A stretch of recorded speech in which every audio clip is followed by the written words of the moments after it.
Guys, ito yung bagyong Uwan, yung darating sa atin. Hindi pa to nakapasok sa ating hindi pa to nakapasok sa Pilipinas. Pero malakas ang ulan itong dulot na ito. At malaki ang sakop, guys. Oh. Tingnan nyo.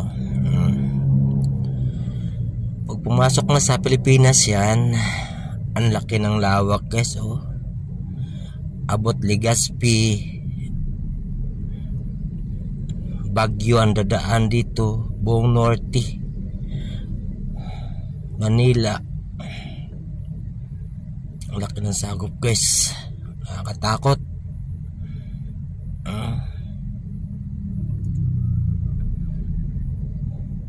Itong pinakamalakas na bagyo, Diyos ko po, yan ang mata niya. Tapos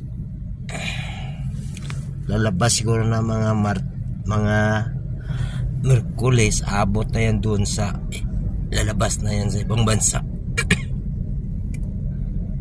Abot Taiwan. Tingnan mo yung inabot niya, oh. Anong mga lugar yan? Diyos ko po, sana malusaw na yan, hindi maabot sa atin, oh.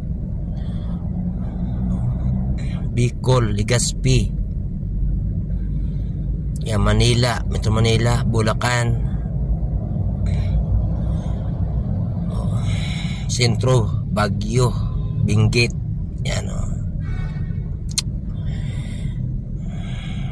Katakot, ayan, oh. Mga lugar ng tatamaan. Malakas na ulan ito. Diyos ko.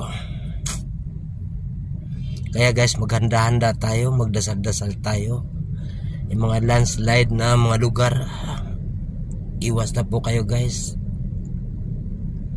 Sana hindi na makarating sa atin yan. Sana maghimala ba, liliko yan, tapos doon lang sa karagatan, o babalik sa mag U-turn ba. Katakot, guys. Lalabas na yan sa